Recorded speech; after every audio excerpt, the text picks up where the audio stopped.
이제 하나님의 말씀 읽겠습니다. 하나님의 말씀은 신약성경 요한복음 20장 19절부터 29절 말씀입니다. 제가 봉독하여 드리겠습니다. 이날 곧 안식 후 첫날 저녁 때에 제자들이 유대인들을 두려워하여 모인 곳의 문들을 닫았더니 예수께서 의사 가운데 서서 이르시되 너희에게 평강이 있을지어다.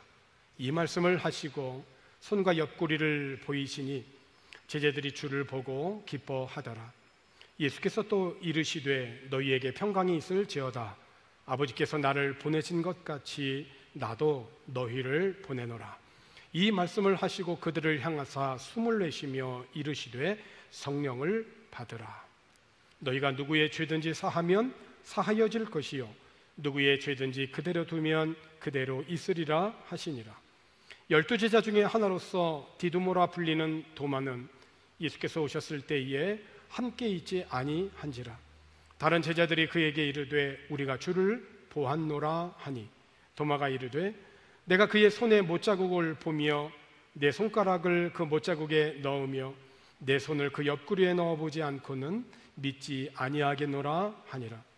여드레를 지나서 제자들이 다시 집안에 있을 때에 도마도 함께 있고 문들이 닫혔는데 예수께서 오사 가운데 서서 이르시되 너희에게 평강이 있을지어다 하시고 도마에게 이르시되 내 손가락을 이리 내밀어 내 손을 보고 내 손을 내밀어 내 옆구리에 넣어보라.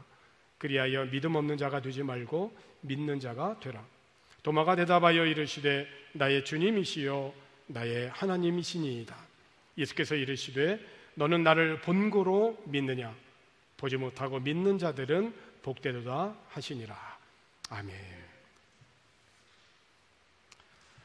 예수님이 부활하신 그날 해질녘에 제자들이 한자리에 모였습니다.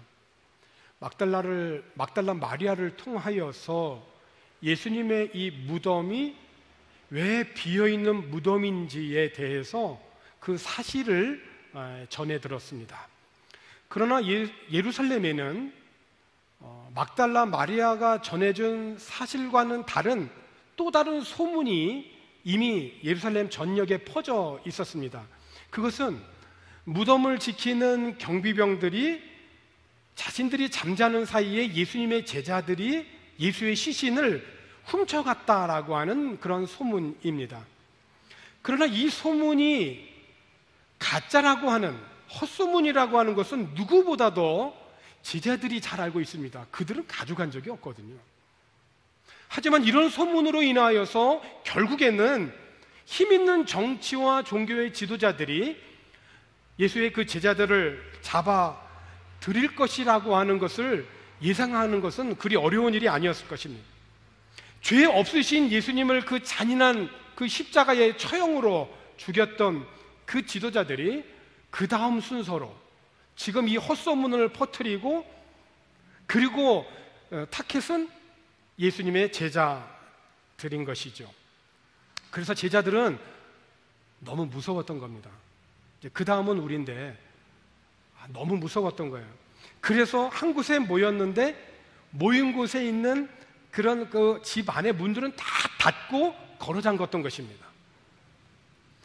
19절 상반절 오늘 본문에 있는 말씀 가운데서 보면 상반절에 이날 곧 안식 후 첫날 저녁 때에 제자들이 유대인들을 두려워하여 두렵다는 거예요. 무섭다는 거죠. 그래서 모인 곳의 문들을 다 닫았던 것입니다. 하지만 이 막달라 마리아를 통하여서 들었던 부활하신 예수님께서는 제자들에게 몇 가지를 전해라고 말씀을 하셨어요. 자, 그 막달라 마리아를 통하여서 제자들에게 전하라고 하신 그 말씀의 내용은 몇 가지가 있는데 첫 번째는 요한복음 20장 17절에 있는 말씀을 보면 예수께서 이르시되 나를 붙들지 말라. 내가 아직 아버지께로 올라가지 아니하였노라.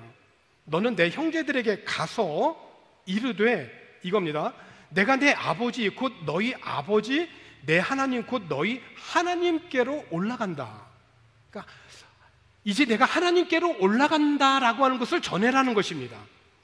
그러니까 예수님이 승천인 거죠.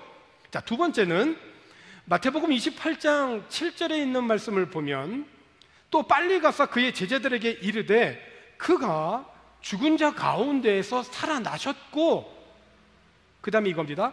너희보다 먼저 어디냐면 갈릴리, 이 갈릴리로 예수님이 가시니까 내가 거기서 너희들을 볼 거다라고 하는 말을 전해라고 그렇게 부활하신 예수님이 마리아를 통하여서 제자들에게 전했던 것입니다.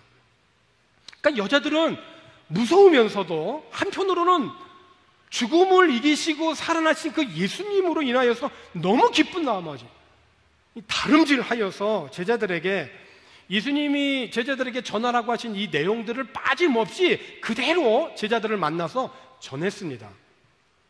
그러니까 예수님이 제자들에게 전하라고 하신 말씀은 요약하면 세 가지입니다. 첫 번째는 나는 하나님께로 올라간다. 두 번째는 예수님은 죽은 자 가운데서 다시 살아나셨다. 세 번째는 너희보다 먼저 갈릴리로 있을 테니 거기서 보자, 거기서 만나자. 예수님이 부활하셨고 예수님이 승천하실 것이고, 그리고 내가 먼저 너희들하고 처음 만났던, 그래서 너희들이 나를 믿고 따랐던 그 갈릴리에서 내가 먼저 가 있을 테니 너희들은 거기에서 나를 만날 것이다라고 이렇게 막달라 마리아를 통해서 제자들에게 전해졌습니다. 그 이야기를 지금 제자들이 서로 지금 나누고 있는 것입니다. 그렇게 나누고 있을 그때에 예수님이 문들을 다 걸어 잠갔는데도 불구하고 제자들 가운데 서 계신 것입니다. 그러니까 여기서 한 가지 생각해 볼 수 있는 것은, 부활의 몸이라고 하는 것은 우리가 정말 지금으로서는 이해할 수 없는 이 공간을 초월하는 그런 걸 알 수 있어요. 참 우리가 이상하죠. 어떨 때는 여기서 이렇게 이메일이라든지 뭘 이렇게 전송하면 선이 없는데 저쪽에서 이렇게 툭 튀어나오잖아요. 이게 공간을 이렇게 여기서 이쪽으로 이렇게 신기하게 넘어간단 말이에요. 그 이상으로 모든 문들을 다 닫았는데, 잠갔는데 부활하신 예수님은 어떻게 된 건지 모르지만 그 문들을 열거나 똑똑 두들기지 않고 그 문들을 통과해서, 그래서 지금 제자들 가운데 서 계신 것입니다. 나사로는 죽었다가 예수님이 다시 살려주셨어요. 그리고 언젠가는 다시 죽었습니다. 그렇죠? 그러나 예수님은 죽으셨다가 다시 살아나셨는데 다시 죽지 않고 영원히 지금까지 살아계셔서 우리가 믿음으로 살아가는 그 믿음의 삶의 현장을 주목하여 보시고 성령을 보내주셔서 우리와 늘 동행하고 계십니다. 부활하신 예수님께서 이 무서워 떨고 있는 제자들 가운데 오셔서 첫 번째로 하신 말씀과 행동을 보면, 그 말씀은 너희에게 평강이 있을지어다 라고 하는 말씀이시고, 행동으로는 손과 옆구리를 보여주신 것입니다. 예수님께서 첫 번째 말씀하신 너희에게 평강이 있을지어다 라고 하는 이 평강은 아무런 그런 걱정과 염려가 없는 상태가 아닙니다.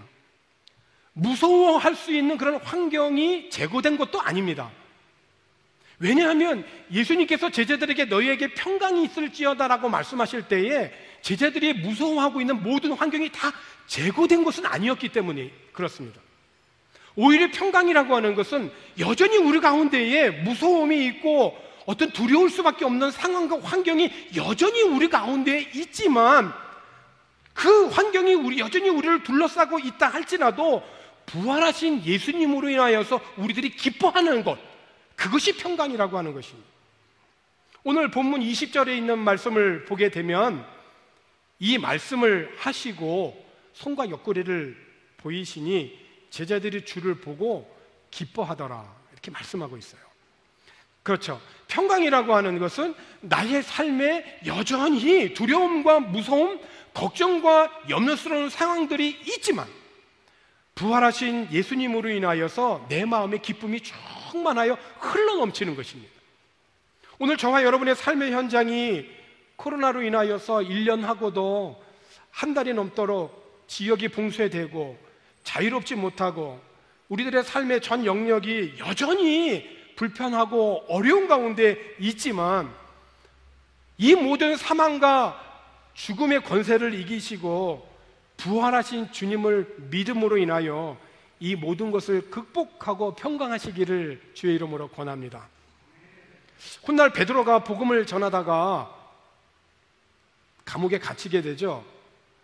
그 베드로가 감옥에 갇힌 상황이 어떤 상황이냐면 헤롯 왕이 당시 교회 중에서 몇 사람을 해하였는데 요한의 형제 야고보를 칼로 죽입니다. 그런데 가만히 보니까 유대인들이 너무 기뻐하는 거예요. 그러니까 이 헤롯이 교회의 지도자인 베드로를 잡아들입니다. 그러니까 초대교회는 지금 아주 위기에 직면하고 있는 것이죠. 그리고 헤롯의 계획은 뭐냐면 지금 감옥에 갇혀있는 이 베드로를 그 다음날 꺼내서 요한과 그 야고보와 똑같이 죽일 그런 계획을 지금 헤롯은 가지고 있습니다. 베드로가 이 사실을 알았는지 몰랐는지는 모르지만 며칠 전 죽은 그 야고보를 생각한다면 자신도 여기서 안전하게 이 감옥에서 나올 수 있을까라고 하는 것을 기대하지 못할 수도 있는 상황이죠. 베드로는 내일 이 감옥에서 나가면 어쩌면 야고보처럼 죽을 수도 있는 상황입니다. 그런데 베드로가 감옥에서 어떻게 지금 하고 있냐면 사도행전 12장 6절에 있는 말씀을 보니까 헤롯이 잡아내려고 하는 그 전날 밤에 베드로가 두 군인 틈에서 두 쇠사슬에 매여 누워 잤다 이렇게 기록하고 있어요. 더구나 안은 그런데 바깥으로는 파수꾼들이 문 밖에서 옥을 지키고 있는 그런 상황이죠. 여러분, 내일이면 참혹한 죽음을 당할 것이고 그리고 지금 그 두려울 수밖에 없는 그 상황에 놓인 이 베드로가 두 쇠사슬에 매였는데 보니까 잔단 말이죠. 근데 어떻게 자냐 이렇게 보니까 쪼그리고 자는 것도 아니고요, 누워서 잔다 이렇게 되어 있어요. 여러분, 마음이 평안해야 누워서 잘 수 있는 거 아니에요? 두 쇠사슬에 매인 것도 힘들 텐데 그 상황에서 누워서 잠을 잔다? 여러분, 가능합니까? 가능합니다. 어떻게 가능합니까? 부활하신 예수님을 믿을 때 가능합니다. 부활의 믿음으로 무장한 베드로는 그래서 죽음 앞에서도 처연할 수가 있었던 것이죠. 비록 베드로는 감옥에 갇힌 후에 신체적으로는 죽음을 당하지는 않았지만 부활을 경험한 거예요. 누워 자고 있는데 천사가 베드로를 흔들어 깨웁니다. 그러자 팔목에서 자연스럽게 쇠사슬이 풀려나가요. 그리고 겉옷을 들고 나를 따라오라고 했을 때에 겉옷을 주워 입고 그 천사를 따라 나갑니다. 따라 나가는데 그 문들이 자동적으로 열려요. 그러고 보니까는 자동문은 2000년 전에도 벌써 생긴 거예요. 근데 베드로는 지금 어떻게 생각했냐면은 사도행전 12장 9절에 있는 말씀을 보게 되면 이 상황에 대해서 이렇게 생각해요. 베드로가 나와서 따라갈새 천사가 하는 것이 생시인 줄 알지 못하고 환상을 보는가 하니라. 그러니까 지금 베드로는 이게 지금 현실이 아니고 꿈이라고 생각하는 거예요. 꿈에나 있을 법한 일이라는 거죠. 쇠문 앞에 서면 쇠문이 자동적으로 쫙 열리고, 그죠? 지금은 자동문이라는 게 있어서 우리가 이해하기 쉽지만 2000년 전에 그 감옥에 있는 그런 문들이 자동으로 열린다, 상상이 할 수 없는 내용이잖아요. 우리가 오늘날 과학의 시대에 살고 있지만은 하나님은 초과학적으로 역사하시는 분이십니다. 왜냐하면 하나님은 창조주이시고 전능하신 분이시기 때문에 그렇습니다.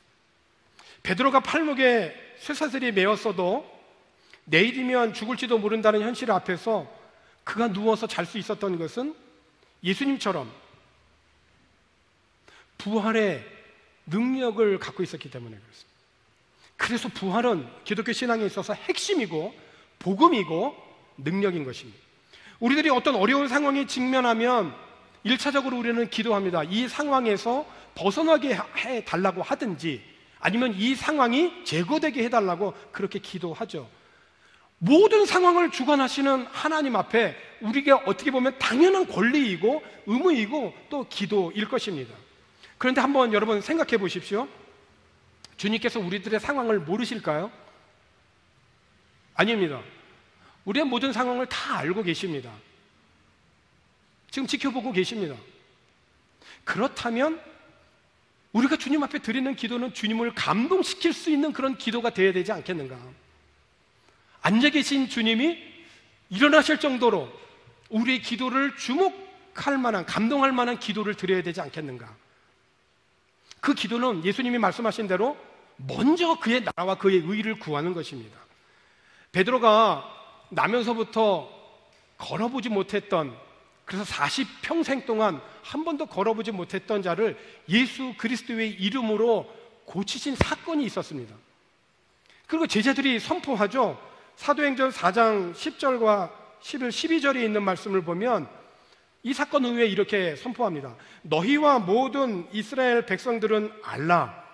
너희가 십자가에 못 박고 하나님이 죽은 자 가운데서 살리신 나사렛 예수 그리스도의 이름으로 이 사람이 건강하게 되어 너희 앞에 섰느니라.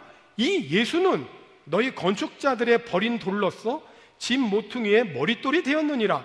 다른 이로서는 구원받을 수 없나니 천하 사람 중에 구원을 받을 만한 다른 이름을 우리에게 주신 일이 없음이라. 아멘. 당시 종교 지도자들은 자신들이 죽인 이 예수가 죽은 것으로 끝나지 않고 제자들에 의하여서 죽은 자 가운데서 다시 살아난 그 예수의 부활에 대해서 너무 싫어했어요. 사도계인들은 부활을 또 믿지도 않으니까. 그래서 제자들을 붙잡아 드립니다. 그리고 그들을 위협하고 협박하고 경고합니다. 다시는 예수의 부활을 전하지 말라고. 가장 당시에 정치 종교적으로 힘 있는 자가 제자들을 불러놓고 이야기할 때 너희 그렇게 하면 이 공회에서 쫓겨난다고, 여기 사회에서 매장이 된다고 얘기한다면 그 누가 위축되지 않을 사람이 어디 있겠어요? 협박과 경고를 받고 한자리에 모인 제자들과 성도들이 한 곳에 모여서 기도하잖아요. 어떤 내용으로 기도를 했냐면 사도행전 4장 29절과 30절에 보면 주여 이렇습니다. 이제도 그들의 위협함을 굽어 보시옵고 또 종들로 하여금 담대히 하나님의 말씀을 전하게 하여 주시오며 손을 내밀어 병을 낫게 하시옵고 표적과 기사가 거룩한 종 예수의 이름으로 이루어지게 하옵소서. 그러니까 제자들은 기도할 때 이렇게 기도한 거예요. 하나님, 이 상황을 좀 면하게 해주세요. 이 상황에서 벗어나게 해주세요 라고 기도하지 않고 첫 번째 이렇게 기도한 겁니다. 주님, 그들이 지금 다시 시작합니다. 그러니까 협박하고 공갈하고 위협하고 경고하는 거예요. 그들이 다시 시작합니다.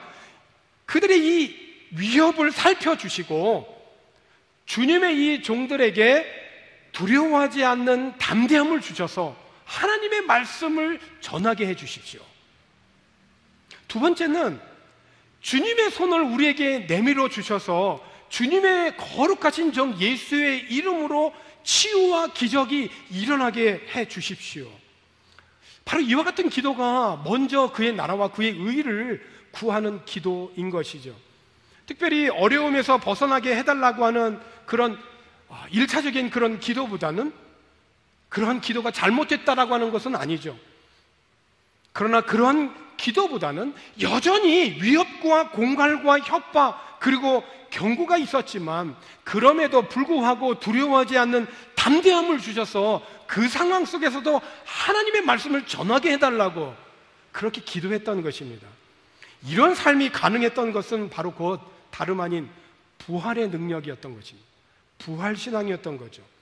오늘 본문에 있는 말씀에 보면 예수님이 그 부활을 믿기 전에는 제자들이 두려움이 있어서 한 집안에 모였을 때에 문이란 문은 다 걸어 잠그지 않았습니까? 왜 문을 잠급니까?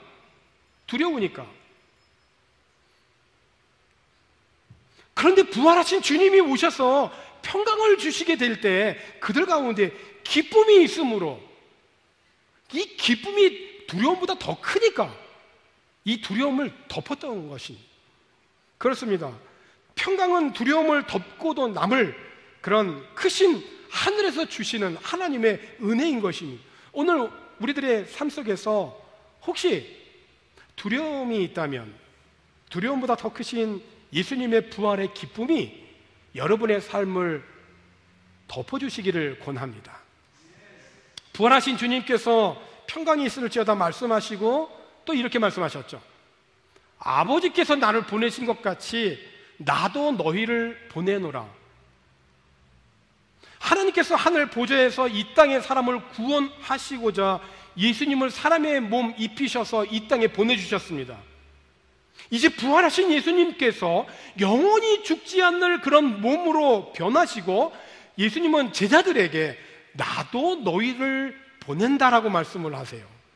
그러므로 그리스도인의 삶은 하나님께서 내가 지금 처해 있는 곳에서 무엇을 위하여 보내주셨는지를 알고 그 알을 삶으로 행하는 삶에 있다는 것입니다.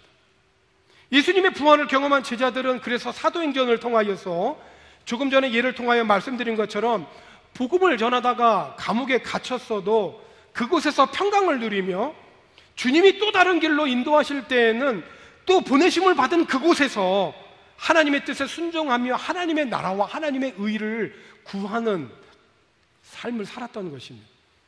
1년이 넘게 이 코로나로 지역이 봉쇄되고 너무나 불편하고 정말 참 암울하다 싶을 정도의 생활이 계속 이어지는 듯 합니다. 그러나 주님께서 보내신 이곳 바기오와 그리고 또 다른 뜻이 계셔서 지금 한국으로 보내주신 지금 온라인으로 예배에 참여하신 그런 모든 성도들의 삶의 지금 현장에서 하나님의 뜻을 이루며 살아가는 것이 사망과 죽음의 권세를 이기시고 부활하신 그 예수 그리스도의 부활을 신앙하는 그리스도인의 마땅한 삶이라는 것입니다. 한 가지 우리 교회 전후에서 이렇게 나누고 싶은 이야기가 하나 있는데 우리 지방에 있는 목사님들과 또 우리 선교사님들에게는 좀 나눴거든요. 오래전에 우리 그 교회에 이제 화분을 몇 개 이렇게 갖다 놓으신 분이 계세요. 근데 이제 이게 시간이 지나고 세월이 지나니까 이제 거의 화분에 있는 나무가 말라 죽어가는 것 같고 더 이상 이렇게 볼품이 없어서 그래서 이제 교회 안에다가는 둘 수 없고 또 버리기는 약간 아직은 생명이 살아있는 것 같아서 제가 이 교회 바깥에 이렇게 테두리 담장에 있는 그 화단에다가 심어놨습니다. 거의 기대를 안 하고 그냥 땅에 그냥 심은 거죠. 4그루를 심었는데 한쪽에 맨 끝에 있는 그 나무는 하수구 바로 옆입니다. 그러니까 이제 뭐 매주일 예배드리고 또 식사하고 또 모든 온갖 오폐수가 다 내려가는 그 하수구 바로 옆에 화단이에요. 그러니까 이제 이 망을 누웠으니까 그냥 그 온갖 오물이 다 옆으로 이제 꺼내서 버려야 되는데 그 나무 위에다 갖다 버린 겁니다. 그러니까 내가 나무라고 하면 온갖 오물을 다 받아야 되니까 냄새 나죠. 하여튼 온갖 지저분한 거는 다 들어오는 겁니다. 상했을 것 같아요. 근데 제가 어느 날 이렇게 보니까 이 나무가 조금 자란 거예요. 제 허리보다도 좀 낮았거든요. 너무 이게 조금씩 자라는데 이거 봐라. 그래서 제가 좀 기특한 생각이 들었어요. 그래서 이제 밑에를 조금 잘라 주었죠. 불필요한 잎은. 그러고 나서 한참을 지나고 나서 또 봤는데 이게 부쩍 자랐습니다. 이 녀석 봐라. 이게 제법 자라는다. 그러고서 이제 그 다음부터 관심을 가졌어요. 그리고 계속 보면서 이제 다듬어 주었습니다. 지금은 그 나무가요, 2m 5 정도는 자랐습니다. 그리고 늘 꽃을 피우는데 하도 구석에 있어서 여러분들 잘 모르실 수도 있어요. 그런데 지나가는 동네 지역 주민들이 저 꽃나무를 보면서 꽃을 좀 분양해 달라는 거예요. 그래서 제가 그걸 보면서 제가 한 번은 쓰다듬어 줬습니다. 기특해서. 야, 너는 누가 알아주지 않아도 이 소위 말하면 변방에서 이 구석진 오물진 그 옆에서 묵묵히 온갖 것을 다 받아내고 그 자리에 그 심겨져 가지고 이제는 꽃을 피우고 제가 이제는 머리를 들어야 쳐다볼 정도로 높이 올라갔어요. 이게 꽃이 지지질 않습니다. 그래서 제가 좀 관심이 있어서 도대체 나무 이름이 뭔가 그랬더니 하와이 무궁화라고 하나요? 수입된 꽃이라고 해요. 근데 처음에는 정말 이 엄지손가락만한 굵기였거든요. 지금은 이제 팔목만하지 했습니다. 나중에 한번 여러분 기회 있으면 이 왼쪽 구석에 있는 그 꽃을 한번 보세요. 너무 기특해요. 오늘 하나님께서 우리를 이 세상 가운데 보내신 그 삶의 현장 속에서 누가 알아주든 알아주지 않든 인정해주든 아니면 그렇지 않든 하나님의 인정으로 만족하면서 나에게 맡겨주신 그 삶의 현장 속에서 그 사명을 온전히 완수하기, 감당하기 위하여 최선을 다하면서 부활하신 예수 그리스도를 믿음으로 살아가는 삶, 그것이 오늘 우리를 이 땅 가운데 보내주신 하나님의 뜻이 아니겠습니까? 세 번째로 부활하신 주님은 성령을 받으라고 하세요. 오늘 본문 22절과 23절에 있는 말씀을 보게 되면 이 말씀을 하시고 그들을 향하사 숨을 내쉬며 이르시되 성령을 받으라. 너희가 누구의 죄든지 사하면 사하여질 것이요 누구의 죄든지 그대로 두면 그대로 있으리라 하시니라.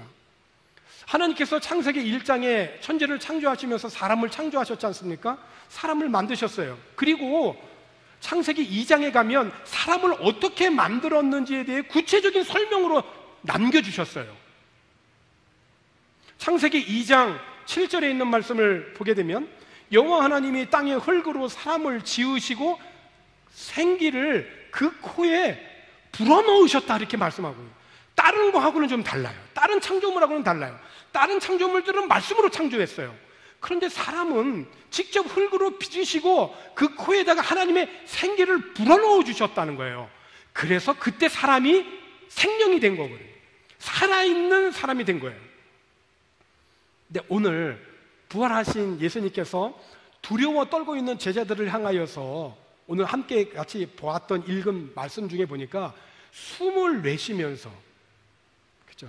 그들을 향하사 숨을 내쉬며 이르시되 성령을 받으라는 모습이 꼭 창세기 2장에서 하나님께서 생기를 그 코에 불어 넣으셔서 그래서 그 생기로 말미암아 생명이 된 사람과 똑같다는 거예요.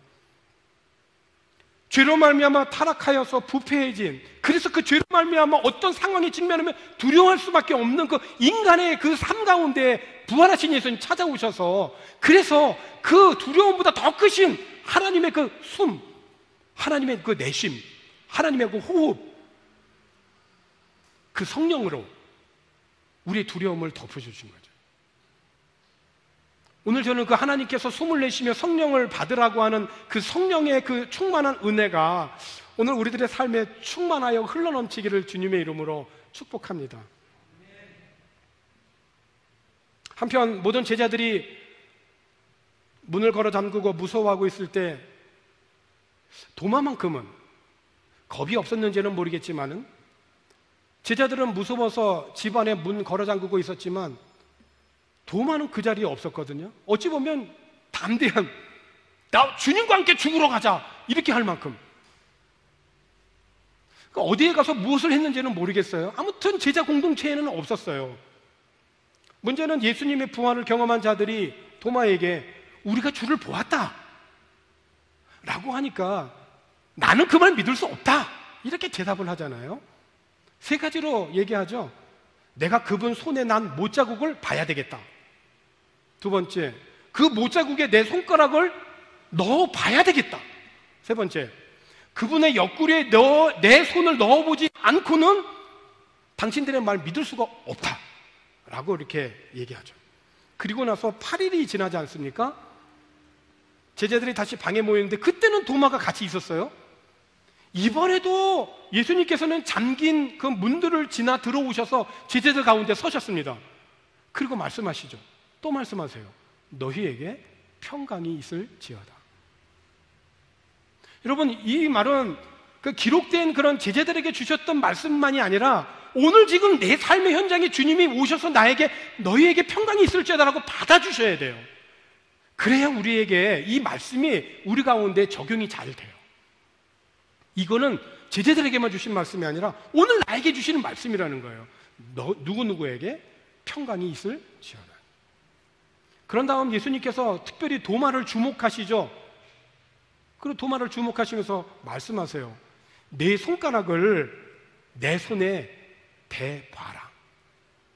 내 손을 내 옆구리에 넣어봐라. 그 예수님이 십자가에서 흘리셨던 그 순환의 현장 속에서 그 못에 박힌 손, 그 창에 찔린 그 허리, 다 그 흔적들 아닙니까? 그리고 말씀하세요. 의심하는 자가 되지 말고 믿는 자가 되라. 오늘 말씀의 제목입니다. 믿는 자가 되라는 거예요. 도마가 위대한 그런 고백을 해요. 오늘 이 고백이 오늘 우리들의 신앙 고백이 되어지기를 바라는데요. 오늘 본문 28절에 있는 말씀이죠. 함께 같이 읽겠습니다. 28절입니다. 도마가 대답하여 이르되 나의 주님이시요 나의 하나님이시니이다. 그렇습니다. 부활하신 예수님에 대한 그런 진정한 고백은 예수님이 내 삶의 주인이시라고, 예수님이 내 삶의 하나님이시라고 그렇게 고백하는 겁니다. 묻습니다, 여러분. 오늘 여러분의 삶의 주인은 예수님이심을 믿습니까? 오늘 부활하신 예수님이 나의 하나님이심을 믿습니까? 예수님은 뒤늦은 그런 고백이었지만 나의 주님과 나의 하나님으로 고백하는 도마에게 이렇게 말씀을 하셨어요. 오늘 본문 29절에 예수께서 이르시되 너는 나를 본고로 믿느냐? 보지 못하고 믿는 자들은 복되다. 이 말씀을 듣고 도마가 훗날 그 먼 인도까지 와서 복음을 전하다가 순교하지 않았습니까? 너무 멀어가지고요. 인도도 한번 인도를 지방이 때문에 방문을 했어요. 그 도마교회를 가고 싶어도 너무 멀어서 갈 수가 없었어요. 그런데 그 2000년 전에 그 교통수단이 너무나 열악해서 그때 그 예루살렘을 떠나 예수님이 말씀하신 대로 유대와 사마리아 땅끝까지로 복음을 전하고 그 말씀에 순종하고 이 부활의 복음을 전하기 위해서 오늘날 인도 땅까지 와서 복음을 전하고 그 지역이 인도가 힌두교나 이런 다양한 그런 그 문화들이 많지 않습니까? 종교들이.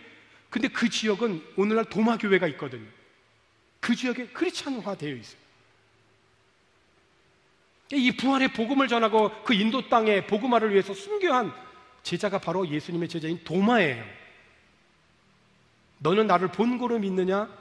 보지 못하고 믿는 자들은 복되다. 이 말은 오늘 저와 여러분에게 주시는 말씀이에요. 부활의 복음이 2000년이 흐른 지금 보이지 않고 믿는 우리들을 위하여서 위로해 주시고 확인해 주시는 말씀이에요. 너희는 복 있는 자라고.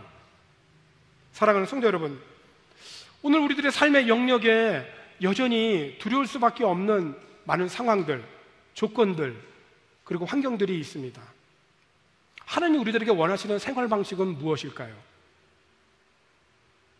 우리들은 1차적으로는 이 모든 상황들이 좀 제거되었으면 좋겠다 싶습니다. 나아가서 좀 더 앉아 계신 주님을 일어서게 하시는 감동스러운 기도, 먼저 그 나라와 그 의를 구하는 기도, 이 모든 상황보다 크신 그 하나님의 능력과 은혜와 지혜와 사랑과 부활의 능력을 더 신뢰함으로 이 가운데서도 주님의 뜻대로 살아갈 수 있는 믿음을 위해서 간구할 수 있는 저와 여러분 되었으면 좋겠어요. 죽은 자 가운데서 살아나신 예수님께서 우리보다 먼저 삶의 현장에 찾아오시고 우리를 만나시겠다고 그래요. 그래서 혹자는 베드로가 갈릴리로 돌아간 게 예수님 버리고 다시 고기 잡으러 그렇게 옛날 생업으로 돌아갔다라고 얘기하지만 꼭 그랬을까요? 베드로는 여인들을 통하여서 전하여준 내가 먼저 갈릴리에 가 있을게, 거기서 나랑 만나자 라고 했던 예수님의 말씀을 기억한 거예요. 그래서 베드로는 부활하신 예수님을 만나기 위해서 갈릴리로 간 겁니다. 갈릴리에 가서 고기를 잡고 있는 거예요. 그때 부활하신 예수님을 정말 만난 거죠. 주님이 항상 우리보다 먼저 와 계시는 거거든요. 그래서 우리는 은혜라고 외에는 설명할 길이 없는 거예요. 모든 것이 다 주님의 은혜인 것이죠. 부족하고 또 허물이 많은 우리들을 외면하지 아니하시고 끝까지 찾아오셔서 우리들의 삶을 회복하여 주시고 삶의 현장에서 모든 어려움을 넉넉히 이겨낼 수 있는 이 부활의 신앙으로 살아갈 것을 주님의 이름으로 권합니다. 기도하겠습니다. 고마우신 아버지 하나님, 죽음에서 다시 살아나신 예수 그리스도로 인하여 오늘 우리들의 모든 삶의 영역에서 피할 수 없는 그런 두려움과 걱정과 염려들이 있지만은, 그러나 부활하신 예수님으로 인하여 이 모든 것을 능히 극복하고도 남을, 오히려 하나님의 말씀을 전하고 주님의 뜻대로 살아갈 수 있는 그 은혜를 우리 모든 성도들에게 허락하여 주시기를 원합니다. 간구하게 하여 주시고 숨을 내쉬사 성령을 받으라고 말씀하신 같이 이 말씀을 사모하고 기대하며 우리가 하나님의 성령으로 충만한 삶을 살기로 우리가 결단하고 다짐하며 우리의 마음을 열고 성령 하나님을 우리의 삶의 중심에 모셔드리고 성령 하나님의 뜻 가운데 살아갈 수 있는 우리 모두 되도록 주님이 인도하여 주시옵소서. 주님 감사를 드리고 예수님의 이름으로 기도하옵나이다. 아멘.